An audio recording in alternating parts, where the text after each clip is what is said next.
Date है आज 11 फरवरी 2021। तो आज के करंट अफेयर देखते हैं, उसके बाद हम क्वेश्चन करेंगे। क्वेश्चन हम लास्ट में करेंगे। इस लेक्चर में हम यूपीएससी के जितने भी एग्जाम हैं, जैसे सीएससी आपका सिविल सर्विसेज एग्जाम, या फिर सीएपीएफ का हो गया या ईपीएफओ का, सारे कवर करते हैं। और आईबी का एग्ज़ाम हो गया, उसको सारे करंट अफेयर कवर करते हैं। और साथ में जीएस के जितने भी इंपॉर्टेंट टॉपिक हैं जो न्यूज़ में रहे होते हैं उनको कवर करते हैं। स्पेशली हम सिविल सर्विस एग्ज़ाम आईएएस की तैयारी कराते हैं आपकी। आपको इस करंट अफेयर के देखने के बाद आपको कहीं से भी करंट अफेयर पढ़ने की ज़रूरत नहीं है, तो ध्यान से देखिए। लास्ट में क्वेश्चन करेंगे। फर्स्ट टॉपिक क्या है? Central research institute in Kalahandi for soybean. ये एक इंस्टीट्यूट बनाया जा रहा है सोयाबीन के लिए, रिसर्च के लिए, कालाहांडी में। ये उड़ीसा में डिस्ट्रिक्ट है, तो इसके बारे में डिटेल से पढ़ेंगे। ब्रूकेसिया नाना, ये न्यूज़ में, इसके बारे में देखेंगे क्या है। Motion of thanks to president address, ये क्या है, इसे देखेंगे। United nation Human Rights Council, तो ये न्यूज़ में, इसके बारे में डिटेल से पढ़ेंगे। नेक्स्ट है जी हमारा असम चाह बागीचा धन पुरस्कार मेला स्कीम।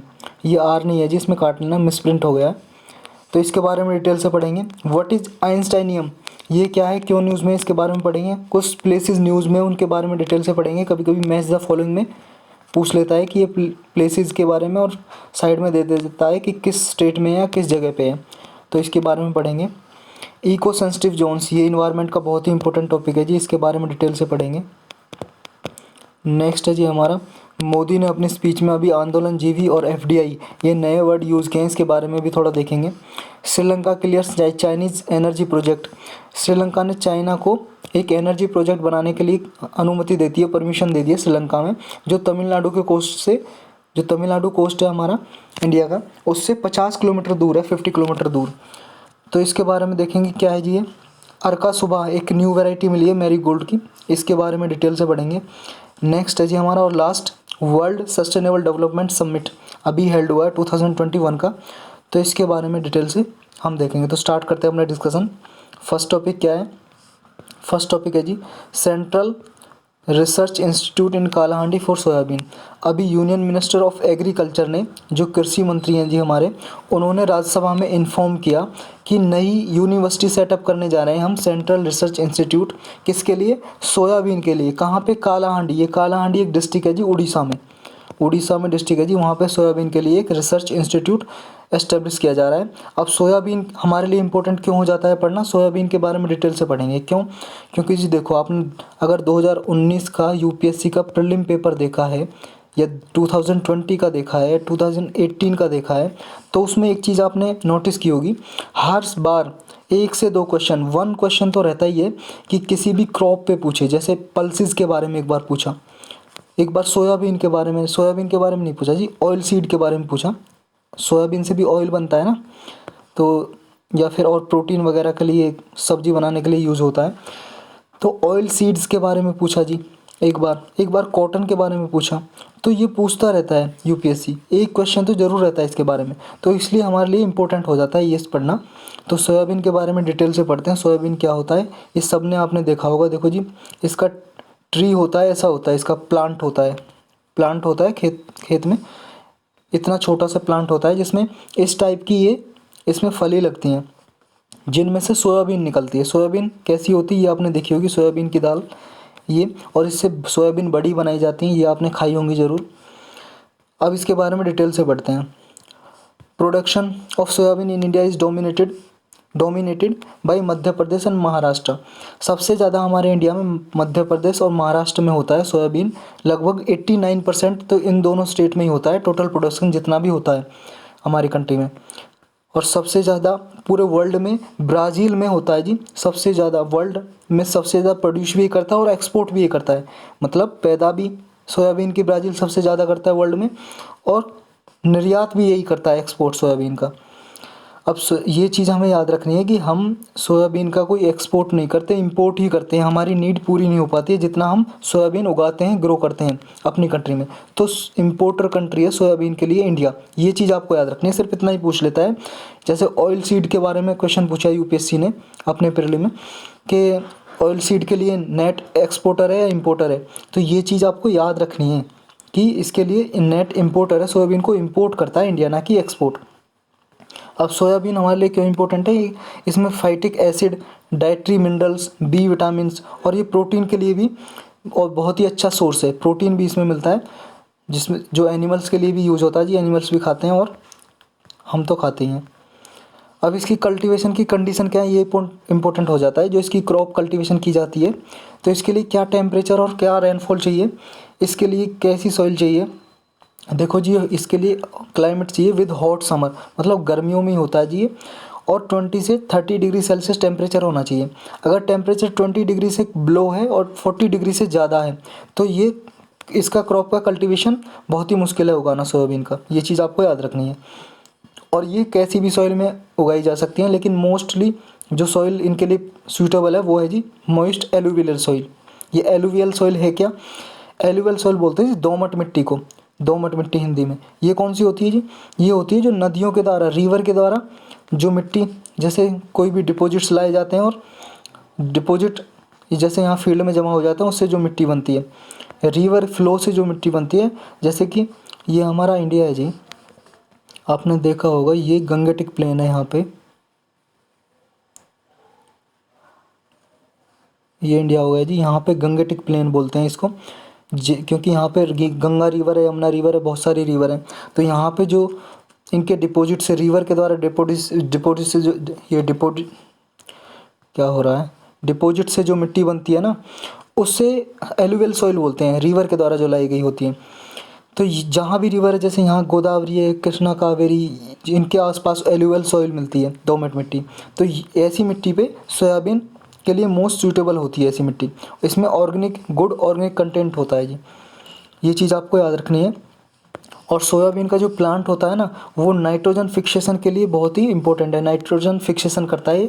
नाइट्रोजन फिक्सेशन क्या है जी, देखो जी, जैसे ये प्लांट है जी, प्लांट को क्या है, नाइट्रोजन चाहिए, इसे नाइट्रोजन चाहिए, लेकिन जो एयर में होता है नाइट्रोजन, उसको डायरेक्टली यूज नहीं कर सकता प्लांट।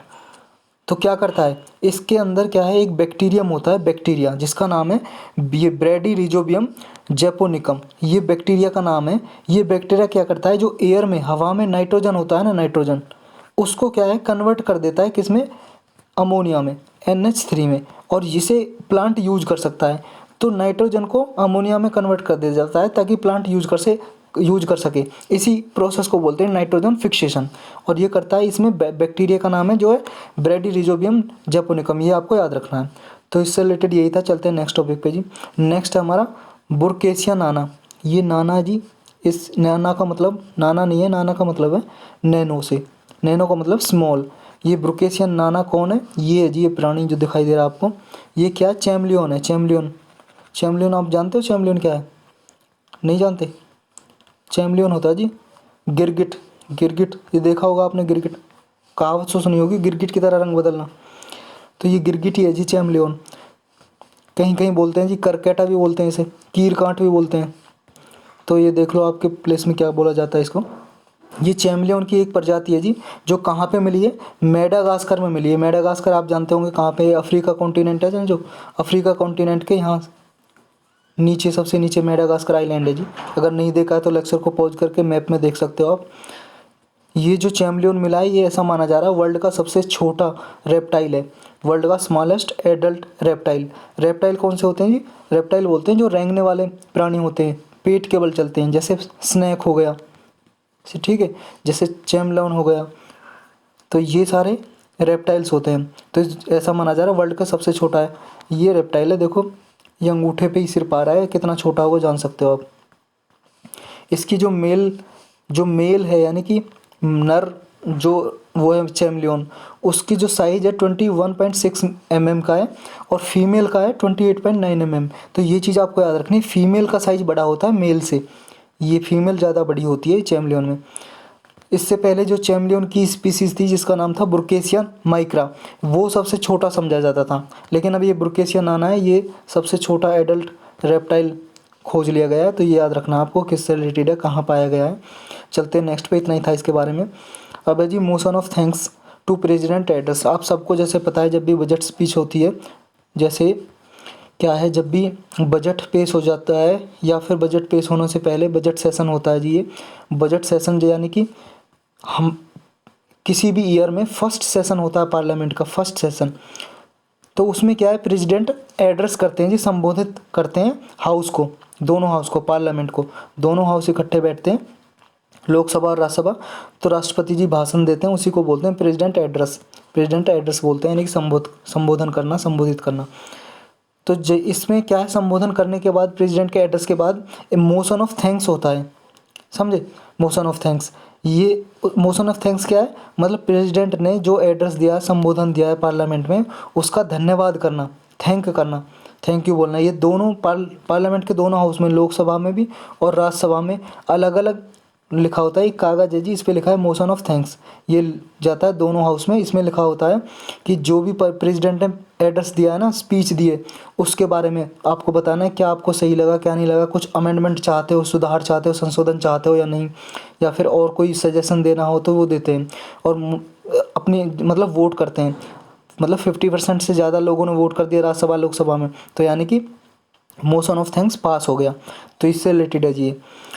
अब मोशन ऑफ थैंक्स देखो जी, यही है कि जॉइंट सिटिंग ऑफ पार्लियामेंट होती है तो प्रेसिडेंट एड्रेस करते हैं, उसके बाद बजट सेशन में जो स्टार्ट होता है उस पर, तो फिर क्या है, गवर्नमेंट की इसमें सारे जो अचीवमेंट्स होते हैं, गवर्नमेंट क्या करना चाहती है इस स्पीच में, प्रेसिडेंट की में, वो सारा लिखा होता है, जिसे प्रेसिडेंट अपनी स्पीच में सुनाते हैं, जिसे ही प्रेसिडेंट एड्रेस बोलते हैं।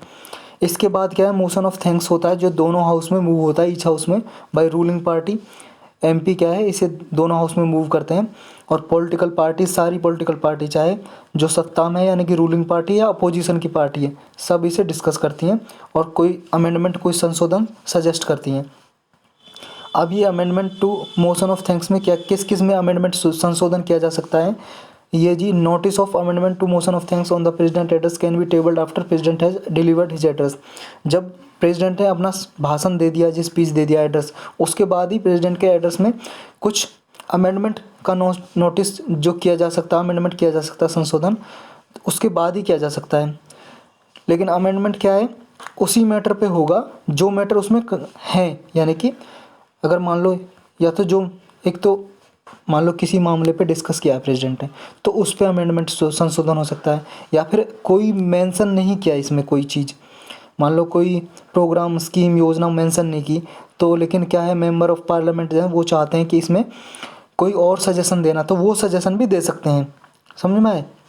देखो, अमेंडमेंट में refer to the matters content in the address as well as met to the matters in the opinion of the member the address has fail to mention. मतलब अगर प्रेसिडेंट ने speech में कोई mention नहीं किया है तो उसके बारे में भी कुछ सजेशन देना तो दे सकते हैं। लेकिन amendment can be move to the motion of thanks in such form as may be consider appropriate by the speaker. मतलब मोशन ऑफ थैंक्स उसी क्राइटेरिया में डिफाइन होगा जिसमें स्पीकर चाहेगा, लोकसभा स्पीकर, समझे, लोकसभा में। इसकी कुछ लिमिटेशन है जी। क्या लिमिटेशन है, मतलब कुछ कंट्रोल है जी इस पे, कि मोशन ऑफ थैंक्स पे कौन कौन सी चीज़ें डिस्कस की जा सकती हैं।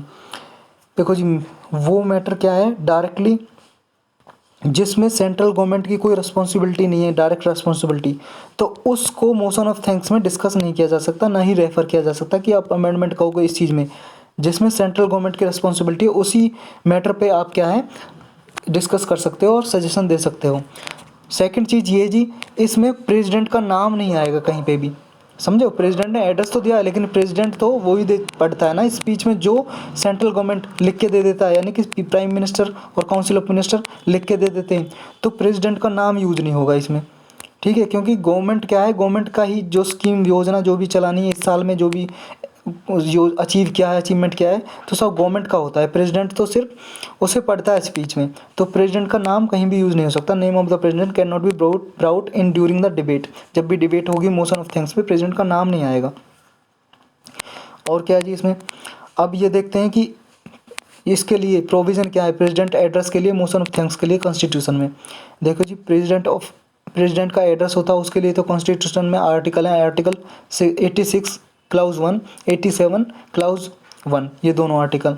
और मोशन ऑफ थैंक्स के लिए जी रूल्स ऑफ प्रोसीजर है जी, लोकसभा के रूल्स बने हुए हैं। यानी कि मोशन ऑफ थैंक्स क्या है, कॉन्स्टिट्यूशन में कोई आर्टिकल नहीं है मोशन ऑफ थैंक्स के लिए, ये लोकसभा में रूल्स बनाए गए हैं कि जब भी प्रेसिडेंट एड्रेस करेंगे उसके बाद थैंक यू बोलना है, धन्यवाद बोलना है उसको, पार्लियामेंट को। और एक बात और है जी, ये क्या है, मेंबर ऑफ पार्लियामेंट है, इस पे वोट करते हैं मोशन ऑफ थैंक्स पे। और ये motion of thanks must be passed in both the house, मतलब दोनों हाउस में पास होना चाहिए ये मोशन ऑफ थैंक्स। और अगर मान लो लोकसभा में ये पास नहीं हुआ, लोकसभा में पास नहीं हुआ तो क्या है, देखो जी यहाँ पे failure to get motion of thanks passed amounts to defeat of government. अगर लोकसभा में पास नहीं हुआ तो गवर्नमेंट का कोलैप्स हो जाएगा जी, गिर जाएगी गवर्नमेंट। क्योंकि अगर आप मान लो गवर्नमेंट का बनना क्या है, मतलब जो रूलिंग पार्टी है उसकी मेजोरिटी है ना हाउस में, मेजोरिटी 50% से ज़्यादा, मतलब इसके मेंबर हैं। अगर मोशन ऑफ थैंक्स में क्या है 50% से ज़्यादा ही चाहिए मेजोरिटी, मोशन ऑफ मतलब मोशन ऑफ थैंक्स को पास कराने के लिए। अगर यही पास नहीं हुआ तो इसको समझा जाता है कि नो कॉन्फिडेंस मोशन, कि गवर्नमेंट के पास मेजोरिटी नहीं है, पार्लियामेंट में लोकसभा में मेजोरिटी नहीं है और कोलैप्स हो गई। तो ये चीज़ आपको याद रखनी है, leads to collapse of government. अगर मोशन ऑफ थैंक्स पास नहीं हुआ तो गवर्नमेंट का कोलैप्स हो जाता है, गिर जाती है गवर्नमेंट फिर। तो इसे इस तरह नो कॉन्फिडेंस ऑफ मोशन भी समझा जाता है मोशन ऑफ थैंक्स को। तो ये इसमें इंपॉर्टेंट था। चलते हैं नेक्स्ट टॉपिक पे। नेक्स्ट क्या है जी हमारा, नेक्स्ट है जी human right council, united nation human right council. ये अभी न्यूज़ में क्यों है, क्योंकि जी 3 साल पहले डोनाल्ड ट्रंप ने विद्रॉ कर लिया था इससे, यानी कि यूएस ने, अमेरिका ने। लेकिन अमेरिका ने फिर दोबारा अनाउंस किया है, घोषणा की है कि United nation human right council का फिर से वो मेंबर बनेगा, इसलिए न्यूज़ में है। अब इसलिए हम पढ़ रहे हैं इसे। तो United nation human right council कब बनी थी, देखो जी इससे पहले हुआ करता था United nation commission on human right हुआ करता था। इसी का नाम चेंज करके रख दिया United nation human right council 2006 में। तो तब से ये इसी तरह काम करती है, इसी नाम से। इसका हेडक्वार्टर कहाँ है United nation human right council का, इसका जनेवा में जी, ये स्विट्ज़रलैंड में एक जगह है। अब इसमें कंपोजिशन क्या, मतलब कौन कौन मेंबर वगैरह होते हैं, इसके मेंबर 47 मेंबर हैं जी, इसके 47 मेंबर हैं। और ये इलेक्शन होता है जी इनका, और एक मेंबर मान लो इलेक्ट हो जाता है तो वो 3 साल के लिए मेंबर रहता है। इसकी टर्म कितनी, 3 ईयर की है मेंबर जो इलेक्ट हो जाता है। और एक चीज़ इम्पोर्टेंट है जी इसमें, कोई भी मेंबर क्या है किसी भी कंट्री का, मतलब 2 कंजिक्यूटिव टर्म से ज़्यादा मेंबर नहीं रह सकता। मान लो अब मेंबर बना जी 3 साल के लिए, फिर नेक्स्ट टाइम भी 3 साल के लिए मेंबर बन सकता है, लेकिन 2 टर्म हो गई ना अब इसकी, इससे ज़्यादा अब ये नहीं बन सकता। मतलब इसे 1 साल 2 साल का गैप देना पड़ेगा तभी बन सकता है। मतलब कंजिक्यूटिव टर्म के लिए नहीं बन सकता, लगातार टर्म के लिए 2 साल से ज़्यादा, मतलब 2 टर्म से ज़्यादा, 3-3 साल की 2 टर्म से ज़्यादा, 2 टर्म से ज़्यादा मेंबर नहीं बन सकता। ये देखो यहाँ पे लिखा है कंट्रीज आर डिसअलाउड, मतलब डिसअलाउ है, अलाउ नहीं है, from occupying the seat for the more than 2 consecutive term. मतलब 2 लगातार टर्म से ज़्यादा, 3-3 साल की ज़्यादा कोई भी मेंबर इलेक्ट नहीं हो सकता। ये आपको याद रखना है। और इसके फंक्शन क्या है United nation human right council के, ये क्या है, नॉन बाइंडिंग रेजोल्यूशन पास करती है ह्यूमन राइट से। मतलब ह्यूमन राइट है, जिस जो मानव अधिकार है उनका वॉयलेशन ना हो रहा हो किस कंट्री में, उसके लिए रूल्स रेगुलेशंस ये तैयार करती है वर्ल्ड वाइड। और जो यूनाइटेड नेशन के 193 मेंबर है उसमें ये क्या है, ये रिजोल्यूशन देती है जब तक कि ह्यूमन राइट का वॉयलेशन ना हो और कंट्री अप्लाई करे अपनी कंट्रीज़ में, सारी कंट्रीज़। तो इसी को जो ये रिजोल्यूशन पास करती है ना, उसी को बोलते हैं यूनिवर्सल पीरियोडिक रिव्यू, इसी का नाम है। तो ये भी आपको याद रखना है, यूनिवर्सल पीरियोडिक रिव्यू, ये डॉक्यूमेंट कौन निकालता है, United nation human right council से रिलेटेड है। ये चीज़ आपको याद रखनी है, एक ही स्टेटमेंट में पूछ लेगा ये यूनिवर्सल पीरियोडिक रिव्यू क्या है, किससे रिलेटेड है, कौन पास करता है, तो ह्यूमन राइट काउंसिल से रिलेटेड है। और एक चीज़ याद रखनी है कि नॉन बाइंडिंग है, अबाध्यकारी है, मतलब मैंडेटरी नहीं है किसी भी कंट्री को मानना, वो माने ना माने कंट्री की अपनी मर्जी है जी, समझ में आया। तो यही इसमें इम्पोर्टेंट था जी। चलते हैं नेक्स्ट पे। नेक्स्ट है जी अब असम चाह बगीचा धन पुरस्कार मेला स्कीम, ये आर हटा दो जी, मिस प्रिंट हो गया है यहाँ पे भी। असम चाह बगीचा धन पुरस्कार मेला स्कीम, ये कौन सी योजना है, ये असम गवर्नमेंट ने चलाई है जी, गुवाहाटी में। ये हर साल क्या है, इसमें क्या होता है योजना में, ये 2017 में 17-18 में असम गवर्नमेंट ने स्टार्ट की थी। इसका 3rd फेज़ होने वाला है, मतलब हुआ था अभी गुवाहाटी में, तो इसलिए ये न्यूज़ में है जी।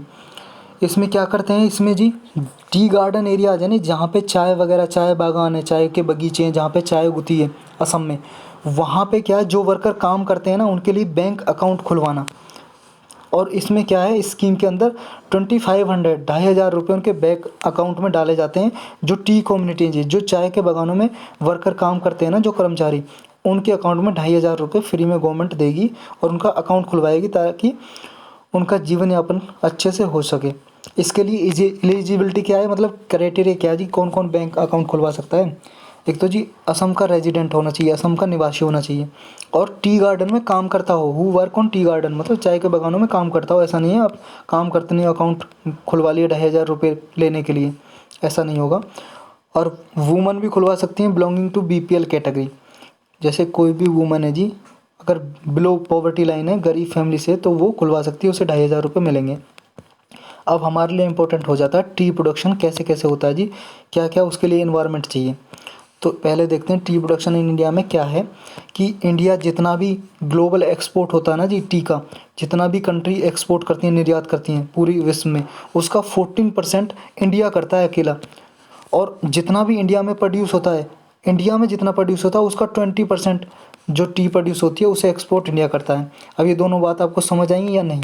इसका मतलब ये जी, पूरे वर्ल्ड में जितना एक्सपोर्ट होता है, मान लो 100%, तो इसमें से 14 इंडिया करता है। लेकिन अब अपने इंडिया में जितना भी प्रोडक्शन होता है टी का, टोटल उसका 20% एक्सपोर्ट करता है इंडिया का, और बाकी का 80% इंडिया अपने कंज्यूम के लिए यूज़ करता है, पी लेता है उसे चाय को। अब इंडिया क्या है, एक तो लार्जेस्ट कंज्यूमर है of T in the world, सबसे ज़्यादा हम पीते हैं जी चाय इंडिया। ये टी आपको पता होगा, ब्रिटिश गवर्नमेंट थी उसने इंट्रोड्यूस की थी इंडिया में, और सबसे ज़्यादा चाय अब इंडिया पीता है, ये याद रखना आपको। लार्जेस्ट कंज्यूमर है वर्ल्ड में, और second largest producer of T in the world. हम दूसरे नंबर पे हैं प्रोड्यूस करने में, चाय उगाने में, पैदा करने में। चाय हम वर्ल्ड में सेकंड नंबर पे हैं। फर्स्ट पे कौन है जी? फर्स्ट पे आप सोच सकते हो कौन होगा चाय उगाने में?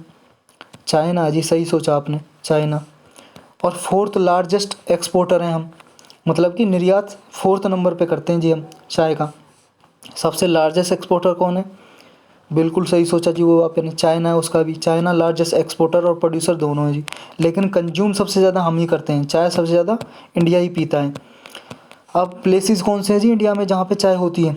देखो जी, ये प्लेसेस हैं Assam, Darjeeling, Nilgiri hills of south India, मतलब साउथ इंडिया में नीलगिरी हिल्स हैं जो केरल, कर्नाटक, तमिलनाडु के जंक्शन पे, और Terai along the foothills of Himalayas, Terai belt है जी हिमालय के फुटहिल्स के अलोंग।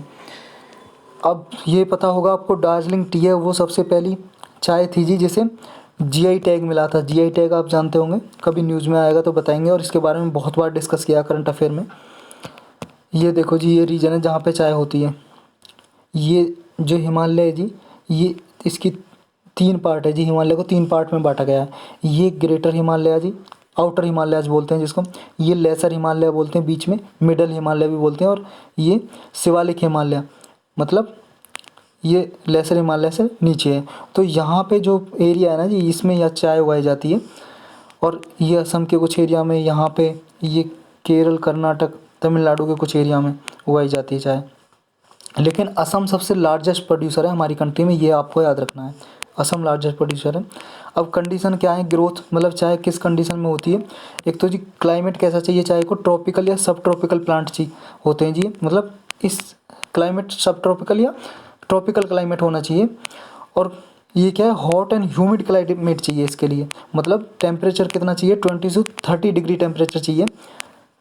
और रेनफॉल कितना चाहिए, 150 to 300 सेंटीमीटर एनुअल रेनफॉल चाहिए।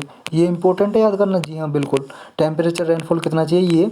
और सॉइल कौन सी चाहिए, स्लाइटली एसिडिक सॉइल चाहिए जी, जो पोरस होनी चाहिए। Porous subsoil which permit से free percolation of water. Porous का मतलब है जी जो वाटर को एब्जॉर्व कर ले सॉइल, मतलब जैसे पानी आया उसको सोख ले पानी को, ऐसी सॉइल होनी चाहिए। और एसिडिक सॉइल, स्लाइटली एसिडिक। तो इसमें इतना ही था, चलते हैं नेक्स्ट पे जी। नेक्स्ट है आइंस्टीनियम। ये छोटी सी न्यूज़ है, इसमें क्या है कि आपने आइंस्टीनियम का नाम तो सुना ही होगा, नहीं आइंस्टाइन का। देखो जी, ये अभी जनरल नेचर, आप एक जनरल है जी जो लास्ट वीक मतलब पब्लिश हुआ था। नेचर नाम से एक जनरल है पत्रिका, उसमें इसका नाम पब्लिश हुआ था जी, आइंस्टाइन की प्रॉपर्टीज़, आइंस्टीनियम की। अब ये आइंस्टीनियम होता क्या है जी, एक एलिमेंट ही है, जैसे आपने हाइड्रोजन, हीलियम वगैरह पढ़े हैं ना, ये भी एक एलिमेंट है आइंस्टीनियम। ये आइंस्टाइन के नाम पे रखा गया है इसका नाम।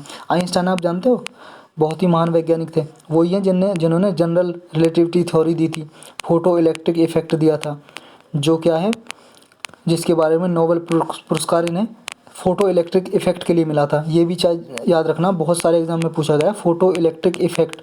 फोटो इलेक्ट्रिक इफेक्ट किसने दिया, आइंस्टाइन ने, जिसके लिए नोबेल प्राइज़ मिला। और इनके नाम पे ही रखा गया है। इस एलिमेंट का नाम आइंस्टीनियम। ये कब सबसे पहले कब डिस्कवर किया गया आइंस्टीनियम? ये जी 1952 में एक विस्फोट हुआ था, डिटोनेशन हाइड्रोजन बॉम्ब का, जिसे थर्मोन्यूक्लियर डिवाइस भी बोला जाता है, और जिसका नाम था आईवी माइक। ये कहाँ पे हुआ? पैसिफिक ओशन में जी, पैसिफिक सागर है वहाँ पे हुआ था विस्फोट, उसमें ये खोजा गया 1 नवंबर 1952 को। तो आईवी माइक क्या है जी? ये हाइड्रोजन बम का ही नाम है, या थर्मोन्यूक्लियर डिवाइस। ये जहाँ पे हुआ था पैसिफिक में, उस जगह का नाम है इलुगुलेब। ये एक अटोल है, मतलब एक आइलैंड टाइप है जी, एनीविटॉक अटोल। वहाँ पे एक जगह है इलुगुलेब, साउथ पैसिफिक में। साउथ पैसिफिक आप जानते हो ना, ये हो गया जी आपका नॉर्थ अमेरिका, ये साउथ अमेरिका हो गया। यहाँ पे बीच में अटलांटिक है, इधर साउथ है जी, ये पैसिफिक ओशियन है। और यहाँ पे एशिया आ जाता है जी, यहाँ पे ऑस्ट्रेलिया। पैसिफिक ओशियन आपने देखा होगा, मैप देख लो अगर नहीं देखा है तो वहाँ पे ये विस्फोट हुआ था, उसमें ये आइंस्टीनियम पहली बार डिस्कवर किया था। इससे अब इसकी प्रॉपर्टी क्या है जी आइंस्टीनियम की? इसकी प्रॉपर्टी है जी, it is difficult to create and highly radioactive. मतलब इसे बनाना बहुत ही मुश्किल काम है, इस आइंस्टीनियम को क्रिएट करना। और रेडियो एक्टिव है जी, बहुत हाईली रेडियो एक्टिव। अब इसका मोस्ट कॉमन एक आइसोटॉप है जी, जिसका नाम है आइंस्टीनियम 253। आइसोटॉप क्या होता है जी?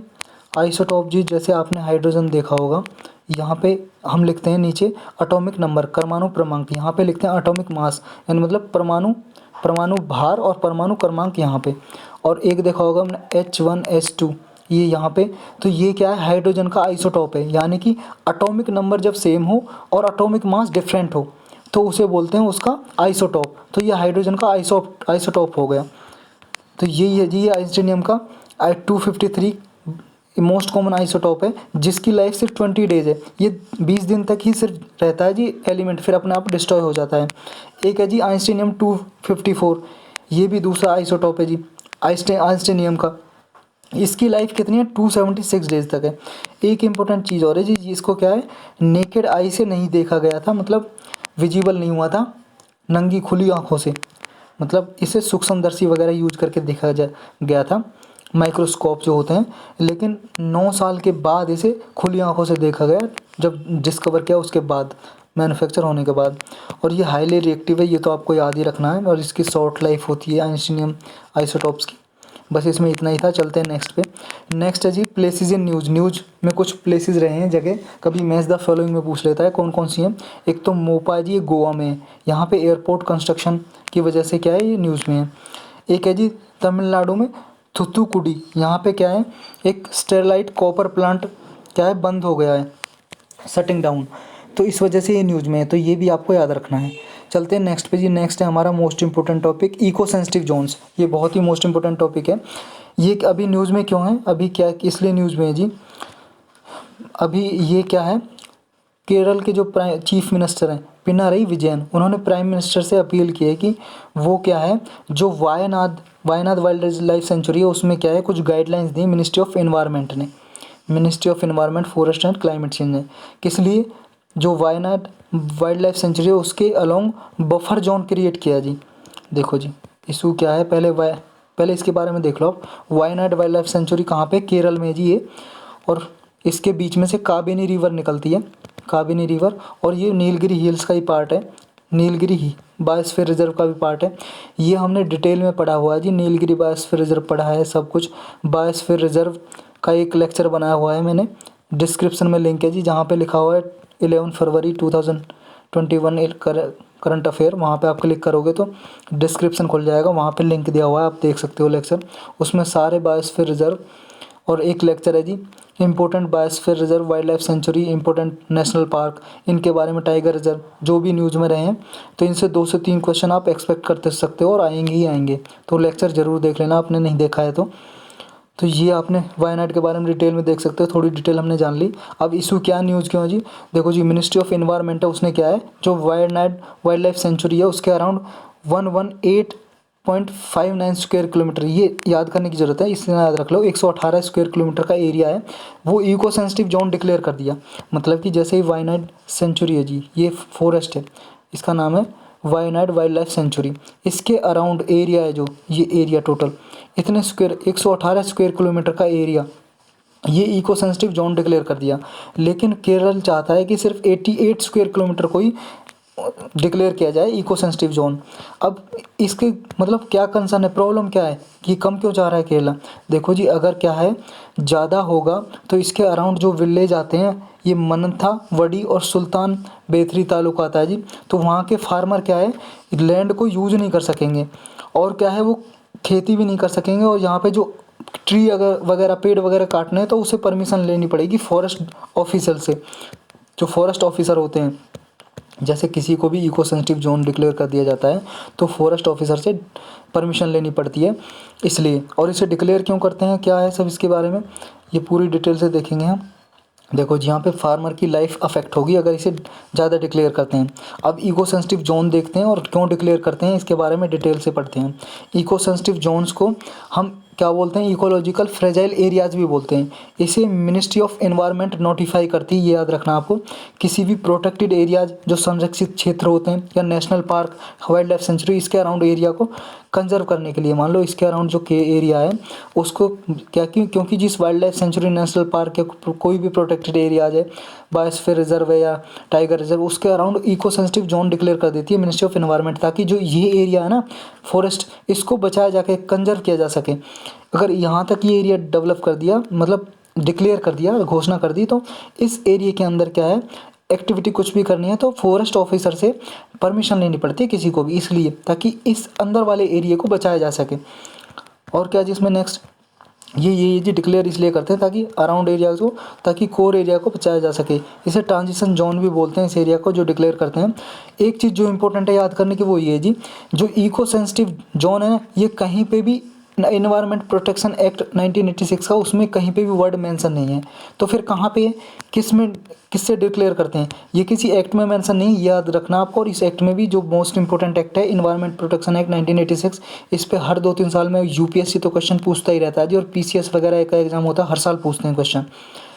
और जो ये इको सेंसिटिव जोन है जी, ये 10 किलोमीटर तक, अप टू 10 किलोमीटर तक ही डिक्लेयर किए जा सकते हैं। अब आपके मन में आ रहा होगा वहाँ से 118 स्क्वायर किलोमीटर था और ये 10 किलोमीटर आ रहा होगा, नहीं आ रहा तो फिर भी बता देता हूँ कि देखो जी, वो तो ये एरिया था 118 स्क्वायर किलोमीटर, मतलब सारा एरिया मिलाएंगे, और लेकिन 10 किलोमीटर तक यहाँ से अगर ये मापे हम 10 किलोमीटर तक ही क्या है डिक्लेयर कर सकते हैं इको सेंसिटिव जोन, उससे ज़्यादा नहीं इसके अराउंड।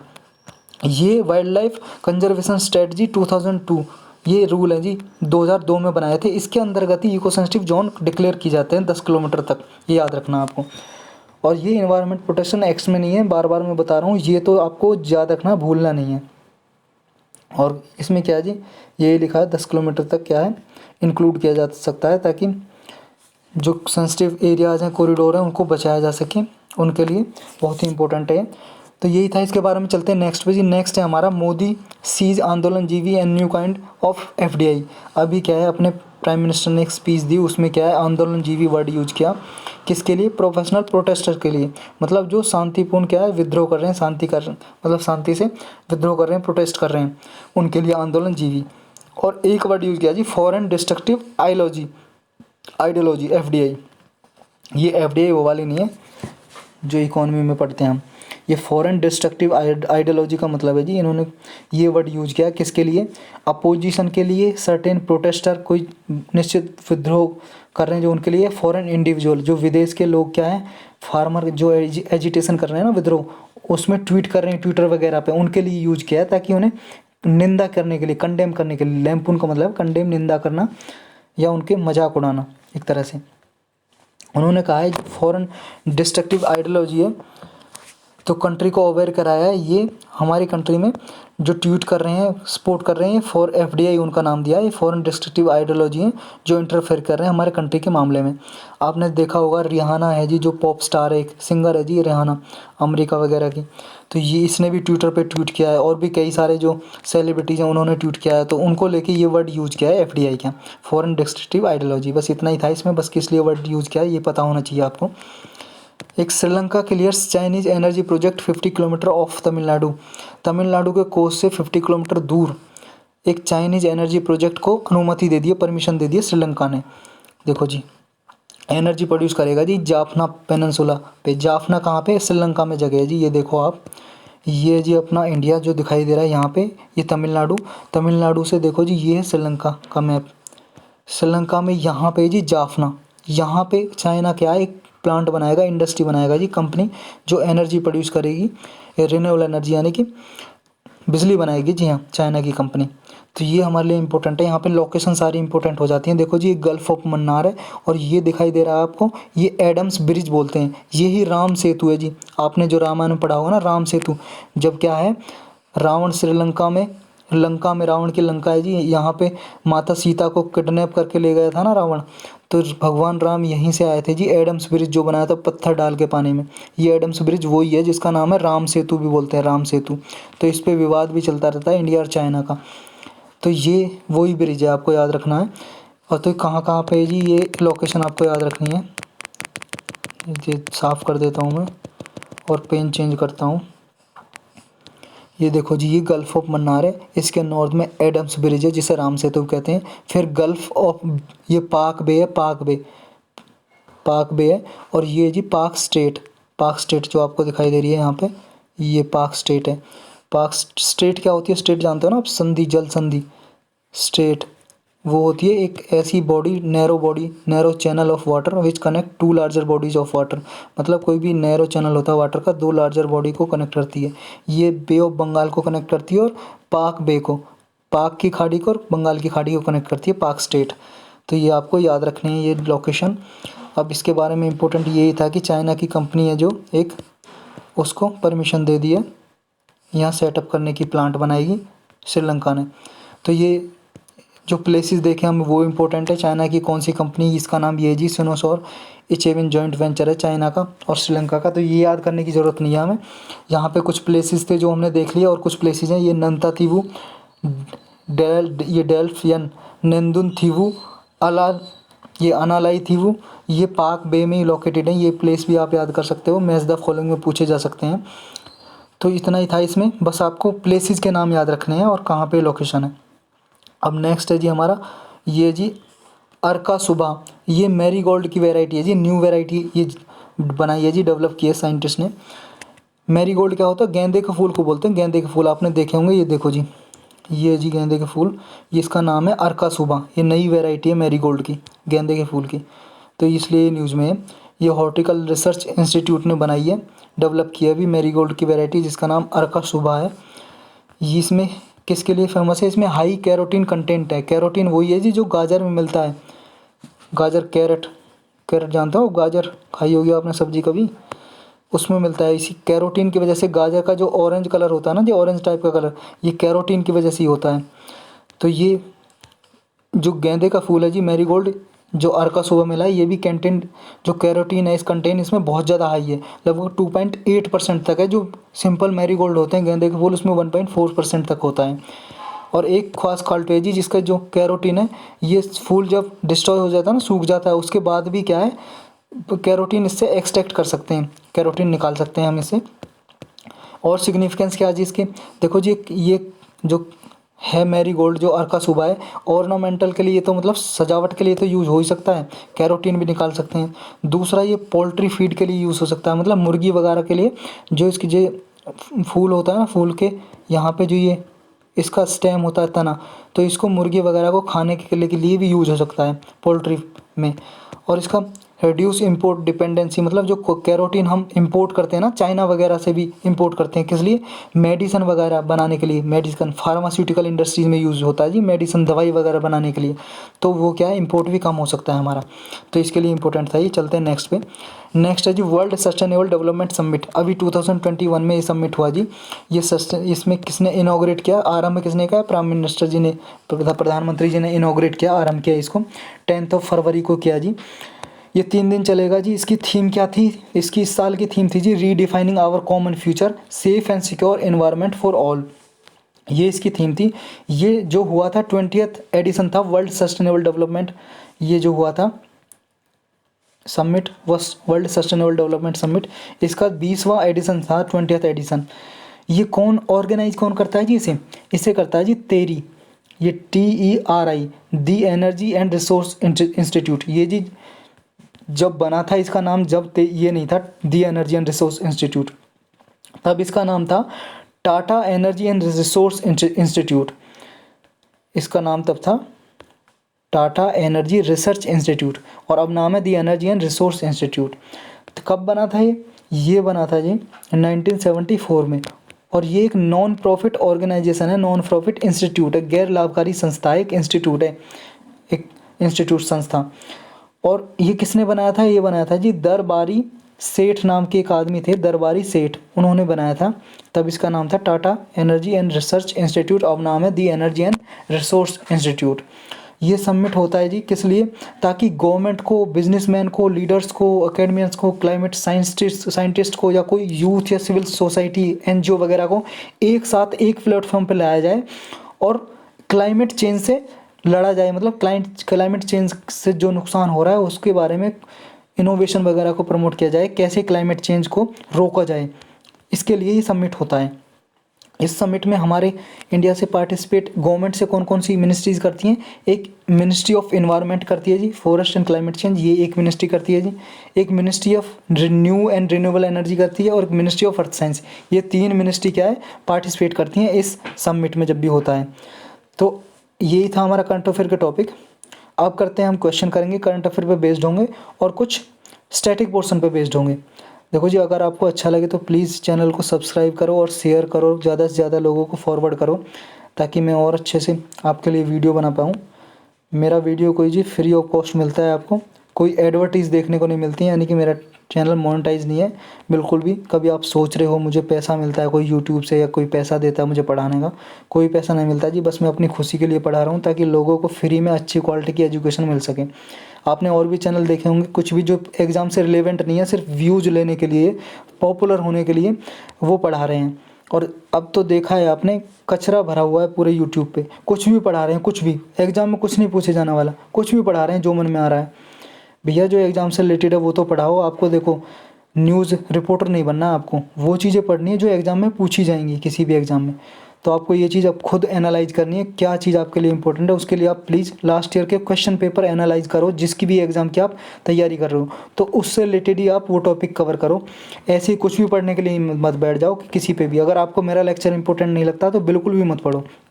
लास्ट ईयर के क्वेश्चन पेपर देखो, उससे एनालाइज करो, तब पढ़ो आप कोई भी, किसी को भी, क्योंकि आपका टाइम इंपॉर्टेंट है जी। ये टाइम दोबारा नहीं आएगा आपका, और आप फेल हो जाते हो फिर आपको 1 साल लगाना पड़ता है। तो ये चीज़ प्लीज़ आप लास्ट ईयर के क्वेश्चन पेपर देखो, सिलेबस देखो, तो इन चीज़ों को देख के आप एनालाइज करो क्या आपके लिए इंपॉर्टेंट है, तो तभी पढ़ो। अगर आपको मेरा लेक्चर भी नहीं लगता है ये इंपॉर्टेंट, तो प्लीज़ मत पढ़ो। आप तभी पढ़ो तब इंपॉर्टेंट लगता है। और मैं कोशिश करता हूँ एग्ज़ाम से रिलेटेड ही सारी चीज़ें आपको पढ़ाई जाएँ, कुछ एक्स्ट्रा चीज़ें नहीं पढ़ाई जाएँ, क्योंकि एक्स्ट्रा आप पढ़ लोगे पूरी लाइफ पढ़िए, लेकिन अभी आपको सिलेक्शन लेना है आपको, समझ रहे हो। तो अब लेक्चर बहुत हो गया, अब पढ़ते हैं जी। अब क्वेश्चन देखते हैं। फर्स्ट टॉपिक क्या है? फर्स्ट टॉपिक है जी, which of the following contain trans fatty acid. ये हमने कल पढ़ा था जी, ये लेक्चर में अपने कल कवर किया था। आपने कल का लेक्चर नहीं देखा तो प्लीज़ देखिए, बहुत ही मोस्ट इंपॉर्टेंट लेक्चर है जी आपके एग्ज़ाम के पर्सपेक्टिव से। तो आपको बताना ट्रांस फैटी एसिड किस किस में है जी? बेक्ड में, फ्राइड में, प्रोसेस फूड में, कुकिंग ऑयल्स में। बेक्ड होते हैं जी, बेकरी होती है ना, उस पर जो आइटम होते हैं, पेस्ट्री हो गया, बिस्किट हो गए, केक हो गया। फ्राइड आप आप जानते हो, चिप्स कुरकुरे वगैरह। प्रोसेस फूड यही आते हैं जी, चिप्स कुरकुरे। कुकिंग ऑयल होता है जैसे वेजिटेबल ऑयल्स, कोई भी हो गया जिस मस्टर्ड ऑयल, सरसों का तिल का तेल, कुछ भी हो गया। तो आपको बताना किस किस में ट्रांस फैटी एसिड होते हैं। ये कल अच्छे से कवर किया था। आपके ऑप्शन है 1 2 4 2 4 या 1 2 3 4। देखो जी, ऑल ऑफ दी अबव सब में होता है ट्रांस फैटी एसिड। ये हमारे लिए नुकसानदायक होता है ट्रांस फैटी एसिड। और आपको पता है फैट 3 प्रकार की होती हैं, सैचुरेटेड, अनसैचुरेटेड और ट्रांस फैट। जो सैचुरेटेड होती हैं जी और अनसैचुरेटेड हमारे लिए ठीक है, नुकसानदायक नहीं होती, ये हमारे लिए इंपॉर्टेंट होती है, हमारे लिए बेनिफिशियल होती है फैट। लेकिन सैचुरेटेड ज़्यादा नुकसानदायक होती है, और ट्रांस फैटी एसिड तो उससे ज़्यादा नुकसानदायक होती है, बहुत ज़्यादा हार्मफुल होती है।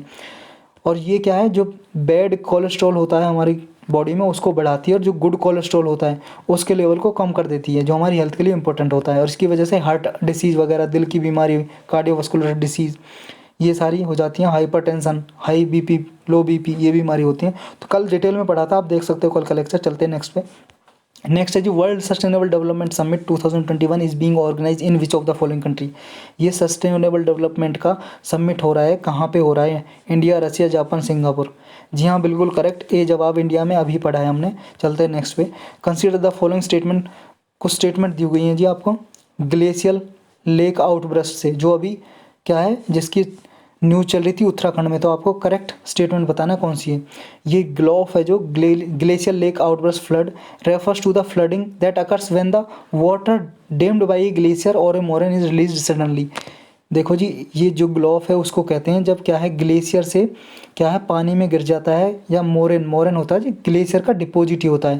तो ये हमने अच्छे से कवर किया था जब न्यूज़ पढ़ी थी लास्ट डे पे। तो ये जब पानी में गिरने से अचानक से क्या है वाटर लेवल बढ़ जाता है, उसी को बोलते हैं क्या, इस glacial lake outburst flood. Second है जी topography of Hindu Kush Himalayas does not favour the formation of glacial lake. जो हिंदू कुश माउंटेन है जी, ये है जी अपना इंडिया और ये है पाकिस्तान, यहाँ पे हिंदू कुश माउंटेन है जी। तो यहाँ पे क्या है ग्लेशियर वगैरह नहीं होते और ये फेवर नहीं करते ग्लेशियल लेक बनने के, इनसे ग्लेशियल लेक कोई ग्लेशियल झील नहीं बनती। ये कह रही है सेकंड स्टेटमेंट, आपको बताना करेक्ट है या इनकरेक्ट। थर्ड बोल रही है synthetic aperture radar imagery can detect changes in water bodies including new lake formation. Third बोल रही है जी जो रेडार होता है ना उससे हम डिटेक्ट कर सकते हैं लेक फॉर्मेशन का, कोई भी चेंजेस हो रहे हैं वाटर बॉडीज में वो डिटेक्ट कर सकते हैं, पता लगा सकते हैं रेडार से। रेडार भी हमने जी एक पर्टिकुलर लेक्चर लिया 20 मिनट का, और ये आपके लिए इस साल के मैं बता रहा हूँ Doppler radar. Radar most important topic है साइंस एंड टॉपिक में। तो आपने नहीं देखा ना डॉपलर रेडार का लेक्चर, मैंने बना हुआ है सिर्फ 20 मिनट का, आपको अच्छे से समझ आ जाएगा, चाहे आपका साइंस भी बैकग्राउंड नहीं रहा हो तो ज़रूर देखें, नहीं देखा है तो उसका प्ले लिस्ट में जाके देख सकते हो आप, चैनल पर जाके, या डिस्क्रिप्शन में भी उसका लिंक दिया हुआ है उसमें देख सकते हो। तो ये बताओ जी कौन सा आपका करेक्ट स्टेटमेंट है, ये बताना आपको।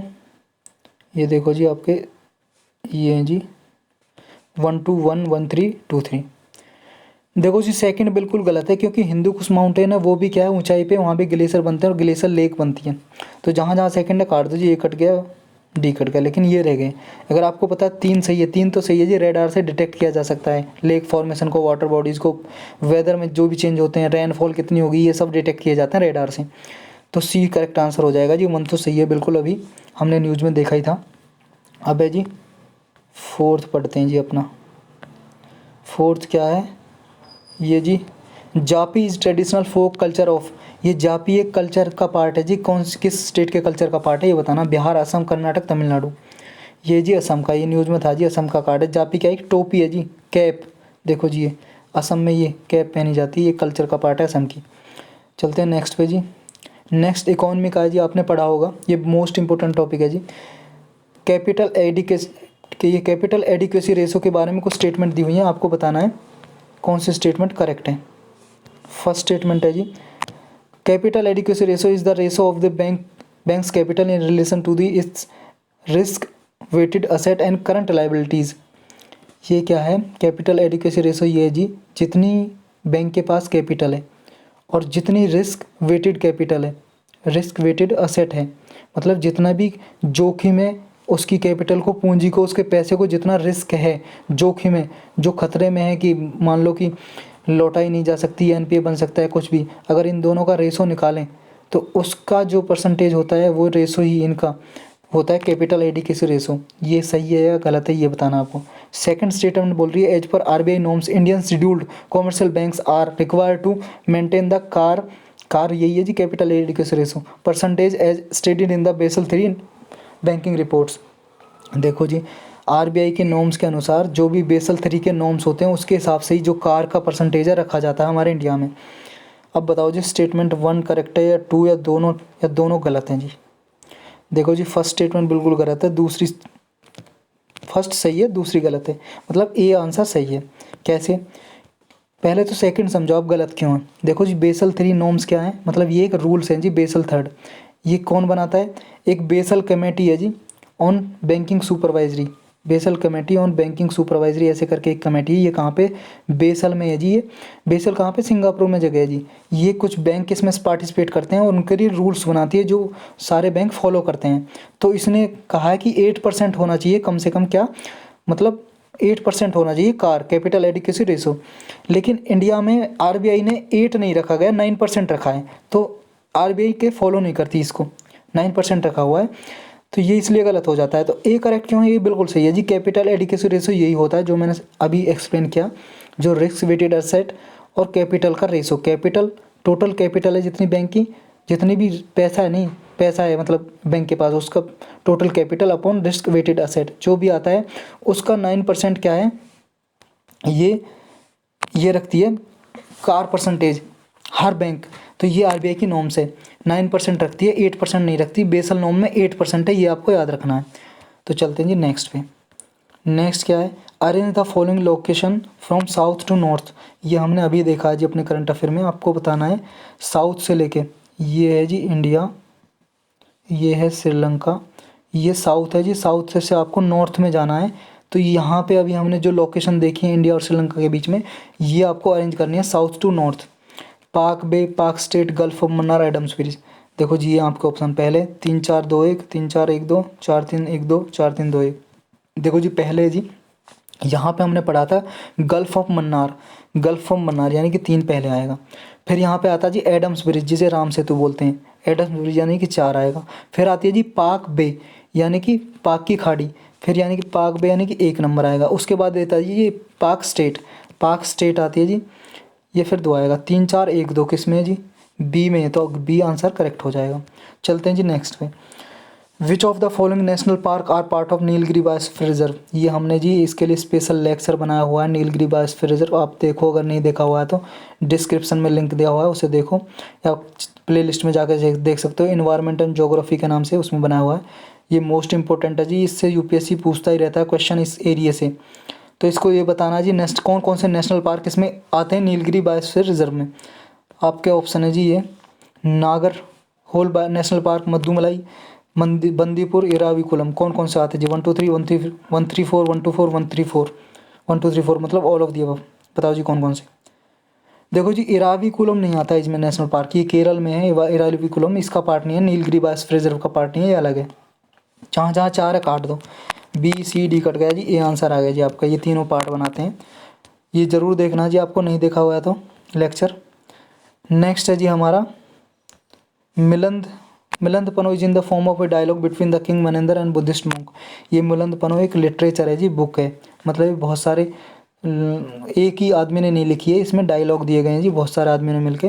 तो ये किस किस के बीच में डायलॉग है, किंग मनेंद्र के बीच में और एक बुद्धिस्ट monk है जी, 2 के बीच में ये डायलॉग हैं जी इसमें लिखे हुए हैं। जो एक तो किंग है जी, इंडो ग्रीक किंग है ये मनेंद्र, और एक बुद्धिस्ट monk का मतलब है बुद्धिस्ट सेज, ऋषि के बीच में, बुद्ध धर्म से बिलोंग करते हैं वो, उनके बीच में। उनका नाम क्या है, नागसेन है, नागार्जुन है, नागभट्ट है, या नागराजा है।